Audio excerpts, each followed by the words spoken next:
Meus queridos irmãos, nós, depois de aplicarmos a palavra do Senhor à vida das nossas crianças, nós vamos hoje trabalhar justamente debaixo dessa passagem, e o título dela, a mensagem dela, o assunto dela, é justamente esse que vocês veem na projeção aí: servos aos senhores, senhores aos servos.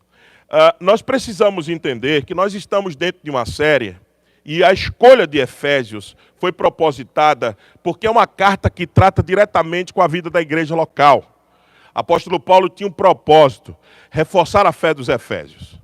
E a gente está nessa passagem daquela vida do sábio em contraponto com a vida do nécio. Se lembra disso? Isso é Efésios capítulo 5, verso 15. Portanto, não viveis como nécios asofoi, e sim como sábios, sofoi do grego, que significa sabedoria, de onde vem a palavra sabedoria.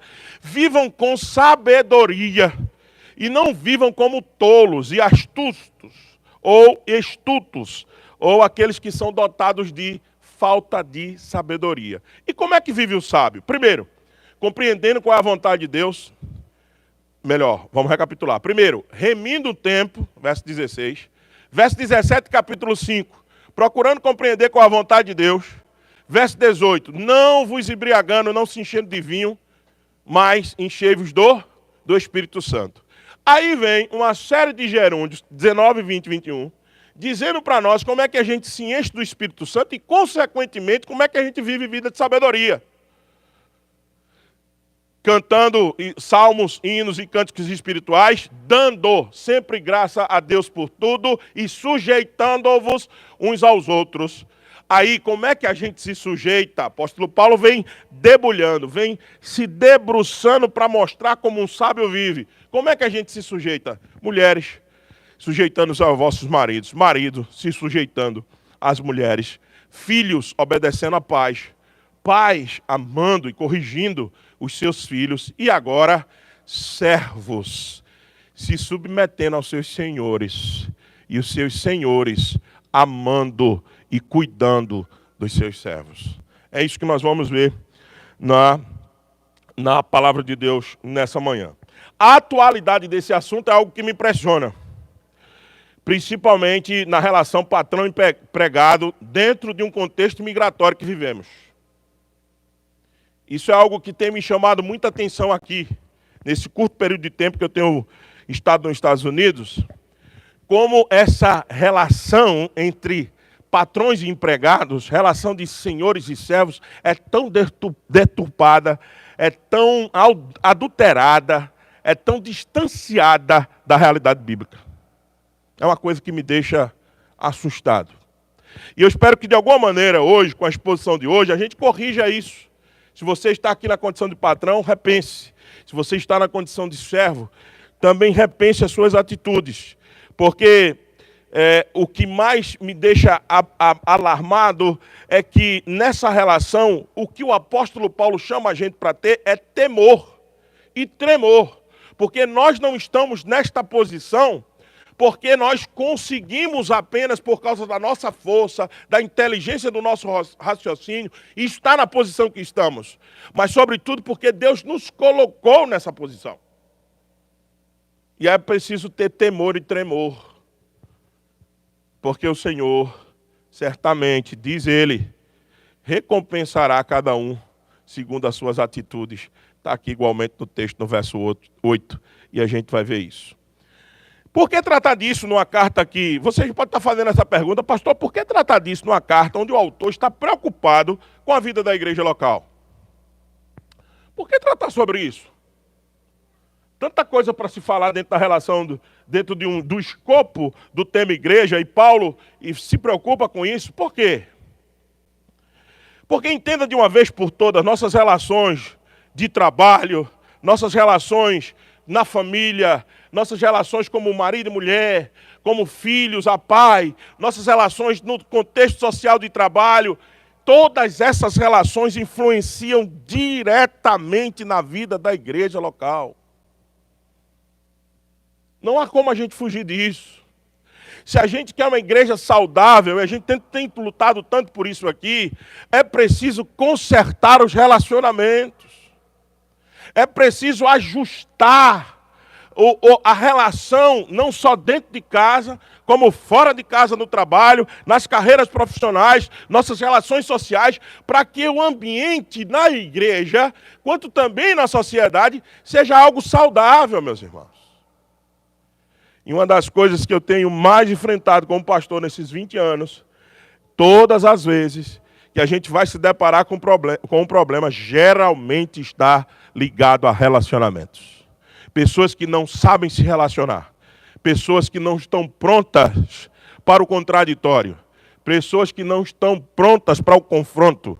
Pessoas que não estão prontas para ceder, para perdoar, para, sobretudo, entender e ter empatia e se colocar no lugar do outro. Isso é raro hoje em dia. Cada um quer a sua defesa da sua posição, da sua tese, do seu ponto de vista, e se não for desse jeito, eu faço biquinho e vou embora. Isso é coisa de menino. Isso é coisa de gente infantil. Tá certo? Então a gente precisa compreender que as nossas relações precisam amadurecer, meus irmãos. A gente precisa sair do leitinho.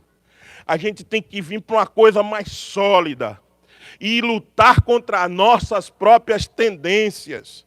A nossa tendência do abandono, a nossa tendência do desânimo, a nossa tendência de ir embora. Tudo isso faz parte do amadurecimento das nossas relações. E a gente vai ver isso também agora na questão de senhores e servos. Já lembramos da estrutura da passagem. Aqui é uma relação de submissão recíproca entre senhores e servos, como aconteceu dentro da família com pais e mães. E sempre Paulo vem trabalhando nessa dinâmica, como eu já mostrei para vocês. Uma coisa importante a destacar, antes da gente entrar na exposição propriamente dita do texto, Paulo não está advogando aqui, de forma imediata e plena, a emancipação dos escravos. Lembre-se, a escravatura naquela época estava em voga. Existia escravatura. Existia regime escravocrata. Paulo não vai logo, imediatamente, defender ou discutir a questão da emancipação dos escravos. Não. O apóstolo Paulo e as Escrituras estão prontas para dizer que qualquer regime escravocrata é antibíblico, ok. Mas o apóstolo Paulo tomou a estrutura social como ele encontrou e agora ele se esforçava por meios pacíficos de reverter essa condição. A reforma, a reconstrução sempre das Escrituras é pelo meio mais pacífico que exista.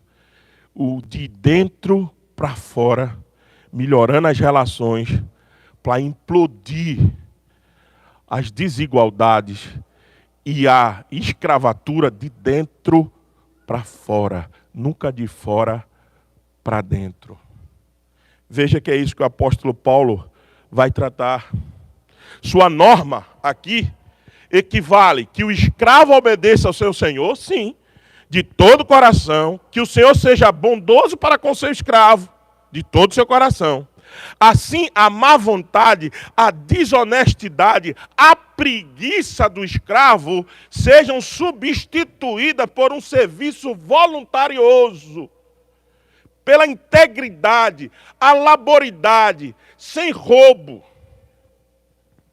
Mas, por outro lado, os senhores deveriam deixar suas crueldades, suas brutalidades e tratar os seus servos com consideração e amor, fazendo com temor diante do Senhor.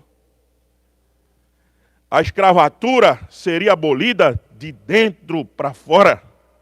Uma sociedade gloriosamente transformada, substituiria a velha estrutura escravocrata. Por que Paulo está pensando nisso? Porque deixe-me dizer uma coisa para vocês. Aqui não há legitimação da escravatura, Nós precisamos entender que se a relação não mudar entre senhores e patrões, você até pode dizer que a escravatura passou, mas no papel e na prática ela ainda acontece. Estamos no regime escravocrata? Não. Mas quantas relações ainda hoje em nossos dias, são de escravatura? Por quê? Porque não adianta o papel ter sido assinado lá no Brasil, pela princesa Isabel, por aqui eu não sei quem foi. Não é? Não vou me arriscar ainda em história americana. Mas não adianta ter sido assinado papel nenhum, se as relações não modificarem, a escravatura continua. Por isso que o apóstolo Paulo está dizendo, melhore a relação, melhore de dentro para fora. É isso que ninguém entendeu quando acusa o apóstolo Paulo e as escrituras de defender o regime escravocrata. Nunca houve defesa das escrituras por escravatura nenhuma. Nunca houve defesa das escrituras por manter uma relação de exploração em nenhum lugar das escrituras. Em absolutamente nenhum lugar. Isso dito, isso posto, vamos ao texto. Por isso que o apóstolo Paulo está focado na mudança da relação, como ela se deve dar. E aí ele trabalha duas grandes partes. Primeiro, a relação senhor, servos e senhores. Veja como é que ele começa isso no verso 5. Quanto a vós outros, servos, obedecei a vosso Senhor, segundo a carne, com temor e tremor, na sinceridade do vosso coração, como a Cristo. Primeiro o apóstolo Paulo começa dizendo, quanto a vós outros, servos, a palavra direcionada aqui é aos doulos, aqueles que são escravos, que são servos. O que é que eles deviam fazer? O mesmo verbo que os filhos deviam fazer aos pais no verso 1 do capítulo 6. Obedecer. Veja, filhos, obedecei, e aqui, servos, obedecei, é o mesmo verbo. Inclusive no original. A ideia aqui, assim como um filho deve obediência a um pai, assim os empregados, os trabalhadores, aqueles que estão na relação de liderados, e aqui eu quero ampliar para sair apenas dessa coisa de patrão e empregado e pensar em autoridade e aqueles que estão liderados por essa autoridade. Então, a relação é de obediência, como um filho a um pai. Veja, obedecei ao Senhor, ao vosso Senhor. Que Senhor é esse? O Senhor nosso Deus? Não, o Senhor segundo a carne. Como? Você pergunta ao texto. Primeiro, com tremor e temor. Não com temor a homens. Não porque a gente vê a autoridade e se treme quando ela aparece. A gente muda o comportamento quando ela aparece. Não, eles são os homens pecadores e falhos, homens e mulheres, tanto quanto nós. Eu não devo temer a autoridade por apenas temê-la constituidamente. Eu temo a autoridade que está sobre mim, aqueles que me governam por causa do Senhor. Veja, com tremor e temor na sinceridade do vosso coração, como a Cristo, como você estivesse fazendo isso ao seu Senhor, o Senhor nosso Deus. Nós obedecemos às autoridades que estão constituídas sobre nós, não porque elas podem nos matar, ou nos prender, ou nos complicar, ou deturpar a nossa vida, não. A gente deve temê-los, por causa do nosso Senhor, porque foi o Senhor que constituiu eles sobre nós. Foi o Senhor que colocou-os sobre nossa vida. E a gente precisa entender isso, porque senão, de outra maneira, nosso Senhor não teria autoridade sobre as autoridades. Não teria domínio sobre aqueles que comandam. Se não foi o Senhor que os colocou lá, nós estamos perdidos. Por mais ruim que o seu patrão seja, por mais explorador que ele seja, se não foi ele que lhe colocou lá, se não foi Deus que o colocou, ele sobre sua vida, foi quem? Quem foi que fez ele chegar naquela posição? Ele somente. aí nós vamos contra a doutrina da providência, que declara abertamente que o Senhor cuida de todas as coisas e todas as circunstâncias. Não como temor a homens, mas sim como ao Senhor, que estabelece aquele Senhor na carne para a provisão necessária do fruto do seu trabalho. E lembre-se, faça isso, não porque o seu Senhor ou aqueles que têm autoridade sobre nós merecem, mas sobretudo por causa da nossa subserviência, nossa sujeição ao nosso Senhor. A segunda característica de como esses servos deveriam obedecer aos seus senhores, além de tremor e tremor, é não servindo à vista. Veja o que está aí na própria palavra do Senhor. Na sinceridade do vosso coração, como a Cristo, verso 6, não servindo à vista. À vista. O que é que Paulo quer dizer com isso aqui? A gente não deveria servir a esses senhores fazendo apenas aquilo que a gente deve, quando eles estão vendo, quando eles estão presentes. Veja, não é apenas quando mas quando se faz o que deve ser feito, mesmo quando eles não estejam vendo. Esse é o nosso comportamento. Eu não devo obedecer uma autoridade porque somente que ela está presente. Eu não devo diminuir a velocidade na via porque eu vi a viatura da polícia. Eu devo andar na velocidade da via. Independente se a polícia esteja ou não. Eu não devo cumprir minha hora de trabalho do mesmo jeito eu devo cumprir se o patrão estiver, se ele não estiver no local de trabalho. Isso é ética cristã. Eu faço essas coisas não porque as autoridades estão vendo, mas eu não sirvo por causa da vista deles, eu sirvo porque eu entendo a quem eu estou servindo em primeiro lugar, que é o Senhor nosso Deus, e não essas autoridades, porque quem as colocou ali foi Deus. Essa é a lógica da ética cristã.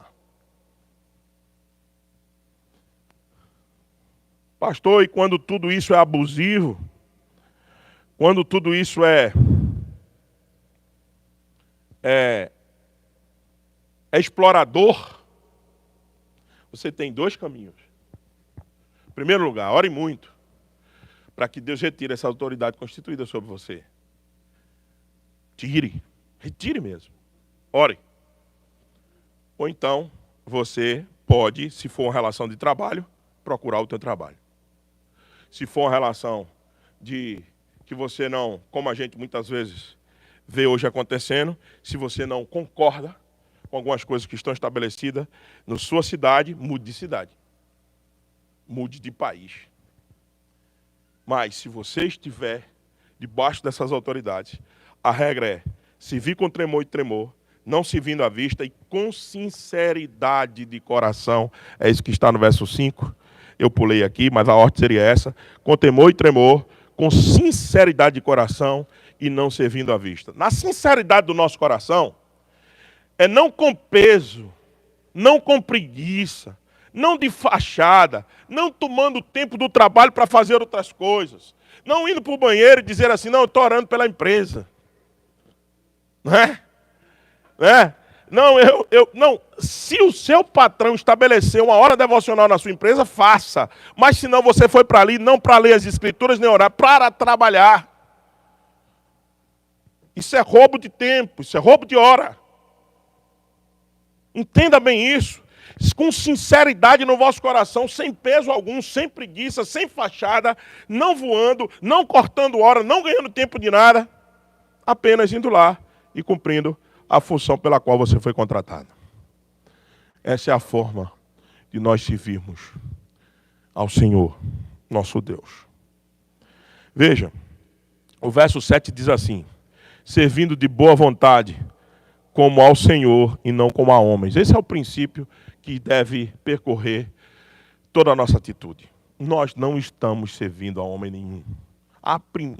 No frigir dos ovos. No cerne da questão, no âmago da questão, é o nosso Senhor que nós estamos servindo, é o nosso Senhor que nós estamos orando. Orando não apenas, adorando, melhor dizendo. E o verso 8 diz assim: certos de que cada um, se fizer alguma coisa boa, receberá isso outra vez do Senhor, quer seja servos, quer seja livres. Aqui e em toda e qualquer relação de trabalho, quer servos, quer livres, ou seja, na relação escravocrata da época, e Paulo já acrescenta um adendo, um apontamento para a liberdade, deveria ser do mesmo jeito. O apóstolo Paulo já está prevendo aqui, embutidamente, que a mensagem aqui, esses escravos, possam também se tornar livres, porque já existiam livres e nem todos estavam na relação escravocrata. Então o apóstolo já está apontando o caminho, certos de que quando um fizer alguma coisa boa, será recompensado. Eis aqui a lei da retribuição que o apóstolo Paulo coloca.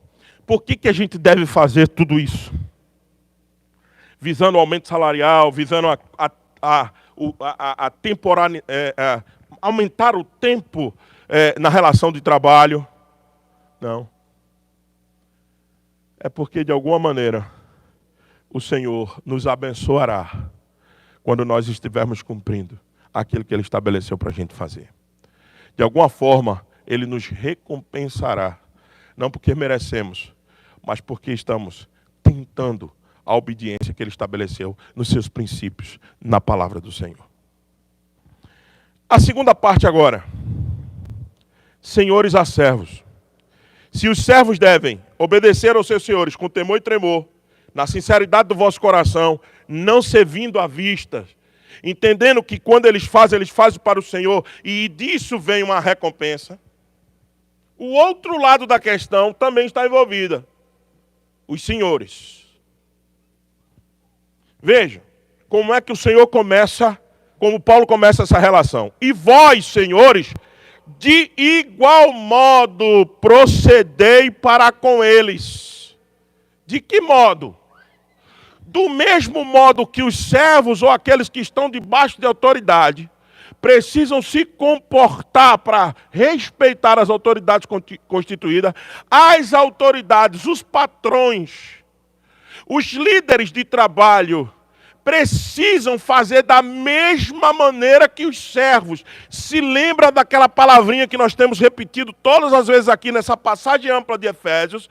Submissão recíproca, submissão mútua. Se os servos se submetem e servem aos seus senhores se submetem, cuidando, amando, respeitando aqueles que são servos. De igual modo. É essa a expressão que Paulo usa, de igual modo. Da mesma maneira. O que vem daqui para lá, tem que vir de lá para cá. Do mesmo jeito.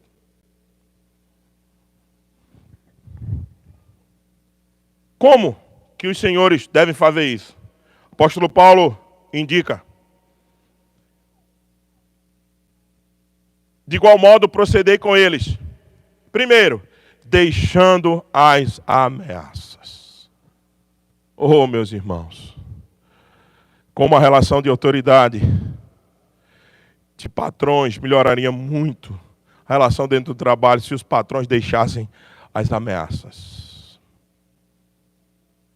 Ameaça, trabalhar com ameaça, é deteriorizar a relação, é desgastar. É deixar a relação sempre instável. É deixar uma relação sem confiança. Alguém que vive ameaçando seus trabalhadores não aprendeu ainda a posição que tem.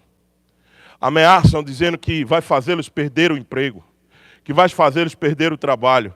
Eles não entendem, eles não entenderam absolutamente ainda que aqueles servos ou aqueles que estão debaixo da autoridade deles foi um grande dom e um presente também que Deus deu a eles, para que eles possam tocar os seus projetos, não somente financeiros, mas pessoais de sua casa, de sua família. Porque certamente eles não dariam conta de fazer o serviço desses servos. Então não é com ameaça que você conquista a autoridade. Não é com ameaça que você cria relação estável e fideliza aqueles que são liderados, aqueles que são trabalhadores. é com respeito, é com consideração, é com amor, é pagando o que você combinou, é não explorando, não querendo que eles façam tantas horas extras assim, para que eles se desgastem tanto, para que amanhã eles não, você é burro, porque amanhã eles não vão produzir da mesma maneira. Entenda a lógica. O apóstolo Paulo está dizendo aqui com toda clareza, não façam isso, deixem as ameaças, sabendo que o Senhor, tanto deles quanto o vosso, a vista aqui está embaralhando, mas Jorge já está resolvendo isso, tanto deles quanto o vosso, está nos céus, e que para com ele não há acepção de pessoas. Vocês ouviram isso? Porque vocês não são senhores, nenhuma autoridade são senhor, absolutamente sobre esses servos. Vocês estão nessa condição porque Deus colocou, mas o Senhor, tanto seu quanto deles, é o Senhor nosso Deus. Isso devia melhorar muito a nossa forma de nos relacionar com aqueles servos. Servindo de boa vontade aos servos, como o Senhor, e não os empregados deixando as ameaças, cultivando dignamente a condição dos trabalhadores, pagando justos salários. Justos salários. Essa maneira prática de você fazer, recompense bem aqueles que trabalham para você. Dando tempo de descanso, sem avareza. O problema é a avareza, querendo ganhar em cima da exploração do trabalhador. Isso é avareza. Isso não vai acabar bem. Porque da mesma maneira tem recompensa para os servos que estão servindo bem aos seus senhores. Entenda, os senhores e as autoridades que estão abusando do poder que elas têm, geralmente isso acaba muito mal. Isso sempre acaba mal. Sabendo que o Senhor, tanto deles quanto o vosso, está nos céus, e que para ele não há acepção de pessoas. A gente gosta de pegar essa expressão, acepção de pessoas, e colocar em tudo que a gente faz. Deus não tem acepção de pessoas. Veja, a expressão está colocada dentro de uma relação de trabalho, e de empregados e empregadores. Deus está dizendo o seguinte, não importa se você é patrão ou servo, não importa. Se você está fora dentro desse escopo, dessa forma de lidar, certamente você encontrará problemas. Com ele mesmo. Com quem? Encontrará problema com quem? Com aquele que não faz acepção de pessoas. Veja como é que Tiago resolve isso. Tiago capítulo 5, verso 1 a 6. Parece deixar claro que o Senhor se levantará contra este tipo de injustiça cometida pelos senhores ricos que exploram trabalhadores. Ouçam, senhores, ouçam autoridades constituídas e tremam. Atendei agora ricos, chorai lamentando por causa das vossas desventuras que vos sobrevirão. Você é rico hoje. Cuidado com o dia de amanhã. Vos sobrevirão, as vossas riquezas estão corruptas, as vossas roupagens, comida de traça, o vosso ouro e a vossa prata foram gastos de ferrugem, e a sua ferrugem há de ser por testemunho contra vós mesmos, e há de devorar como fogo as vossas carnes, tesouros acumuladores nos últimos dias. Eis que o salário dos trabalhadores que ceifam os vossos campos e que por vós foi retido com fraude, está clamando, e clamores de ceifeiros penetraram até os ouvidos do Senhor dos Exércitos. Deus está ouvindo as injustiças vindo da terra. Quando um trabalhador é explorado, quando ele ceifa no campo e o seu Senhor não cuida dele, Deus se levantará contra ele. Isso é bíblico. Está aqui, estou lendo para você, Tiago, capítulo 5. Tendes vivido regaladamente, rico, sobre a terra, tendes vivido nos teus prazeres, tendes engordado o vosso coração, em dia de matança, no dia da matança, tendes condenado e matado o justo, sem que ele vos faça resistência. Isso é sério, meus irmãos. Quem está se colocando nessa relação está buscando o confronto contra o Deus justo e santo, que escuta dos céus as injustiças que é feita na terra. Lembre-se disso. Na hora de você acertar e combinar os seus salários. Lembre-se também, absolutamente, que o intuito das Escrituras é sempre consertar a relação. Melhorar a condição. Vocês se lembram do caso de Onésimo? O apóstolo Paulo escreveu uma carta aos Colossenses, porque existia um homem chamado Filemon, e depois escreveu uma carta diretamente a Filemon, porque existia um homem Filemon, que era dono de um escravo que havia fugido, Onésimo. Onésimo fugiu de lá de Colossos e chegou em Roma. Quando ele chegou em Roma, estou fazendo uma história longa, curta. Quando ele chegou em Roma, o apóstolo Paulo se encontrou com Onésimo. E o que é que o apóstolo Paulo fez? Pregou o evangelho a Onésimo. Onésimo era escravo de Filemon fugido. Ao pregar o evangelho a Onésimo, Onésimo vira um grande cooperador do apóstolo Paulo. Onésimo ajudava o apóstolo Paulo nas suas lutas na prisão, na cadeia em Roma. Paulo estava preso domiciliarmente. Lembre-se disso. Paulo tinha limitação de andar em Roma. Paulo tinha limitação de conversas. Mas Onésimo estava lá ajudando o apóstolo Paulo. Só que Onésimo não esperava que Paulo tomasse uma decisão. Você vai voltar para Colossos e vai se apresentar a Filemon. Como assim? Imagina Onésimo. Fico pensando, como assim? O Senhor nos chamou à liberdade. O Senhor mesmo me ensinou que todas as coisas, depois de Cristo, se fazem novas. Que o nosso Senhor, o Senhor da liberdade, o Senhor agora vai me mandar voltar para o meu dono.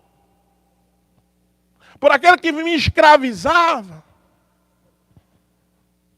É isso mesmo. Você vai voltar com minha carta na mão.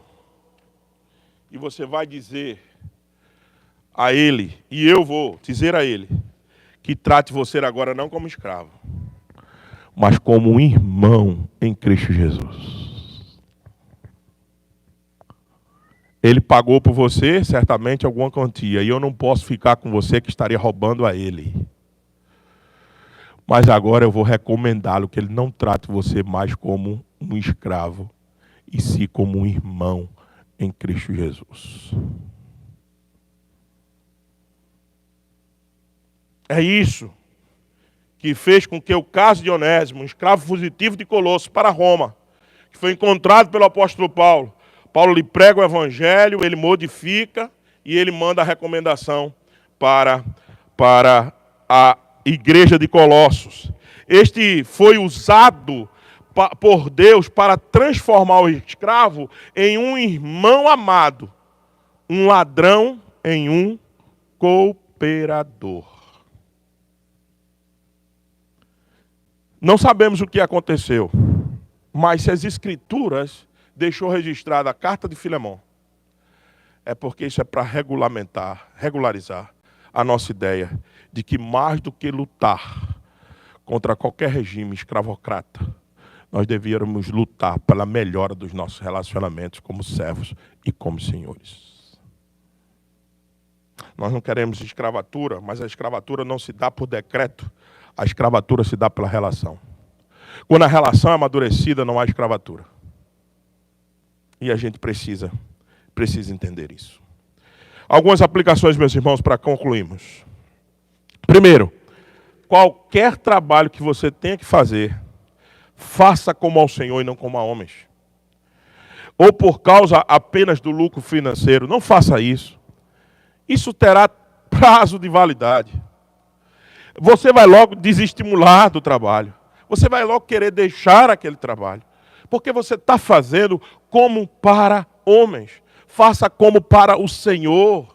Dê o seu melhor. Capriche. Capriche com aquilo que você tem, com o recurso que você tem, mas dê o seu melhor.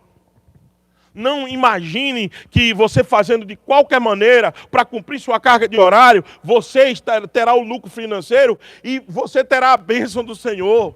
Eu me lembro de Ageu, profeta Ageu. Vocês, quando a minha casa está aqui, jogada a traças, mas a casa de vocês, toda aplanada, toda certinha, e depois vocês não sabem, porque vocês ainda continuam reclamando, dizendo que vocês recebem o salário de vocês como fosse num saco furado, ou seja, não dá para nada. Porque não é apenas a questão do lucro financeiro, é a bênção do Senhor que nos importa. O que adianta o homem ganhar o mundo inteiro e, além de perder a sua alma, andar distanciado da mão do Senhor sobre a vida dele? É perda de tempo, é perda financeira, é só prejuízo, meus irmãos. É só prejuízo. Os casos que mais me espantam não é quando ricos são generosos. É quando pobres são generosos. E já me encontrei na trajetória desse ministério que Deus tem me dado, com irmãs fiéis, absolutamente fiéis, em tudo que elas fazem. Não por causa de que elas vão ganhar ou perder, irmãos também, mas porque elas fazem de coração para o Senhor e eles contam com a bênção de Deus sobre a vida deles. Segundo, respeite todas as autoridades que foi constituídas sobre você. Respeite. Não vá contra a autoridade. Ir contra a autoridade é ir contra aquilo que Deus estabeleceu de Romanos 13. Mas elas são abusivas, já disse. Tenha o seu limite, reclame. Mas tenha respeito, converse. E não simplesmente murmure, não reclame, não fale nas costas da autoridade, procure os meios cabíveis, confronte-as respeitosamente, diga para ela a sua posição, diga para ela o que está acontecendo, ok. Mas vá até ela, não vá a outra pessoa, não vá a ninguém, vá até ela. Argue entre ela e ti. Aquele Mateus 18 não somente para ser aplicado às pessoas de formas individuais, mas também a todas as autoridades que estão constituídas sobre nós. Respeite as autoridades. Confronte-as se precisar. Com amor e respeito. Ore muito por elas. Ou então, se não há jeito, troque de lugar. Busque outra coisa. Não se submeta a regimes exploratórios. Não se submeta. Deus não chamou você para isso. Se não há conserto, mude de lugar. E conte com a bênção do Senhor para lhe sustentar. Eu vejo crente com muito medo. Porque se eu perder esse daqui, se eu perder esse emprego, se eu deixar essa condição, como é que eu vou sustentar a minha casa? E ficam debaixo de regimes escravocratas. Como que o Senhor não pudesse prover algum outro lugar para você? Ele pode e Ele vai fazer. Terceira coisa, lembre-se que o maior exemplo disto é o nosso Senhor Jesus Cristo. Preste atenção nisso. Ele veio como servo. Jesus trabalha nos dois lados desse texto. Jesus veio como servo, mas é o quê? Senhor. Conquistou isso. Então veja, lembre-se que o maior exemplo disso é o nosso Senhor Jesus. Ele veio como servo, o servo sofredor, para servir aquele que o enviou. Serviu com amor. Amou ao seu pai como autoridade que estava sobre ele naquele momento. Ao Senhor que estava nos céus, ele amou. Mas por outro lado, ele se fez Senhor do seu povo. E Deus lhe deu um nome que está acima de todo nome. Mas que ele lidera com amor e não por violência, não por escravidão, não por imposição. A liderança do nosso Senhor é uma liderança que Ele conquista o nosso amor. Ele vem e morre e nos atrai para Ele. E agora a gente glorifica o Seu nome, exalta o Senhor, porque Ele lidera com maestria. Ele lidera não com pressão, não com escravidão, chamando-nos à liberdade. Essa é a maneira do nosso Senhor liderar. É a maneira do nosso Senhor Jesus Cristo liderar a sua igreja. Sem nenhum tipo de regime de escravidão. mas chamando todos ao amor e a servir com integridade e liberdade. Então, sirva como nosso Senhor, que foi até as últimas consequências para servir o seu Pai. A última consequência foi morte de cruz, porque ele foi um servo, ele se humilhou naquele momento onde tem aquele diálogo fatídico com Pilatos. E ele diz abertamente, ele sabe a condição que ele está, ele disse: ô Pilatos, nenhuma autoridade te foi dada se do céu não tivesse sido dada a você, meu filho. Eu estou aqui, vou continuar aqui, na posição que eu estou. Eu podia reverter essa posição, eu podia acabar com esse teatro, eu podia acabar com essa farsa sua. Mas eu vou me colocar na posição de servo, porque meu pai me colocou aqui e eu vou até o fim aqui. Mas quando ele morre e ressurge, ele agora é o Rei eterno, ao Senhor dos senhores. Ele disse antes de partir: meu reino estará em vós. Nós somos cidadãos do reino dele. Ele agora nos lidera. Ele agora é o nosso cabeça, o cabeça da igreja. Antes ele serviu, agora ele é servo. Lidere, sirva como Jesus e lidere como ele. Esse é o nosso maior exemplo. Aquele que teve nos dois lados, nas duas posições, é o Senhor e o Salvador Jesus Cristo. Que Deus nos abençoe, meus irmãos. Se você tem alguma coisa que você precisa tratar como Senhor, como patrão, faça. Faça não por medo, mas faça por consciência de estar servindo ao seu Senhor. Se você como servos, se você como os empregados, como aqueles que estão debaixo de autoridade constituída, se precisa melhorar a sua conduta, melhore. Melhore não porque você pode perder o emprego. Melhore não porque você pode ter um prejuízo financeiro. Melhore por causa do Senhor. Ame ao seu Deus com as suas atitudes. Nós fomos chamados, meus irmãos, para não amar apenas de palavras. Dizer que amo nosso Senhor é muito fácil. Difícil é provar isso na prática dos nossos relacionamentos, na prática das nossas relações. Que isso seja estendido não somente para a relação de Senhor e servo, mas todas as nossas relações que nós estamos envolvidas. Cuidado com isso na liderança interna da nossa igreja. Os líderes estão sendo pouco a pouco levantados, preparados, vão ser constituídos. Que eles liderem do mesmo jeito a casa do Senhor. Tanto no serviço administrativo, quanto em qualquer área dessa igreja, no ensino, na música, na mídia, enfim, que quando os líderes estiverem postos, assumam para liderar não como para homens, mas como para o Senhor. E assim, certamente, nossa igreja seguirá saudável, firme, cheia de dificuldades para conseguir vencendo, mas todos nós estaremos indo para o mesmo local. E assim que o Senhor nos ajude, que nos dê graça de entender a importância de viver essa relação. Que Deus, então, nos abençoe. Amém.